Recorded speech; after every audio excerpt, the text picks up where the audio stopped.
হিমন্ত বিশ্ব শৰ্মাৰ জন্মদিনৰ উপলক্ষে আঙুলতাই কি ক'লে চাই লওক। বিচক্ষণ চিন্তাধাৰণাৰ আৰু গতিশীল কৰ্মদক্ষতাৰ জৰিয়তে সমগ্ৰ দেশৰ ৰাজনৈতিক প্ৰেক্ষাপটত ধ্ৰুৱতৰাৰ দৰে জিলিকিবলৈ সক্ষম হোৱা মাননীয় মুখ্যমন্ত্ৰী ডক্টৰ হিমন্ত বিশ্ব শৰ্মা দেৱক আজি তেখেতৰ জন্মদিনত আন্তৰিক শুভেচ্ছা জনাইছোঁ আৰু আমাৰ চেনেলৰ তৰফৰ পৰাও তেখেতলৈ জন্মদিনৰ আন্তৰিক শুভেচ্ছা জনাইছোঁ।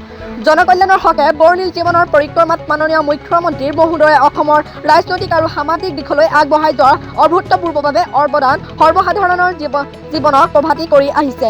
তেখেতৰ নেতৃত্বত অসমৰ উন্নয়নৰ নতুন দিগন্ত সূচনা হোৱাৰ লগতে সুশাসন আৰু শান্তি বিদ্যমান হৈছে। অসমখনক প্ৰগতিৰ শিখৰত উপনীত কৰাৰ বাবে তেখেতৰ এই নিৰবিচ্ছিন্ন সাধনা অব্যাহত থাকক। ঈশ্বৰে তেখেতৰ সুস্বাস্থ্য আৰু দীৰ্ঘায়ু প্ৰদান কৰক।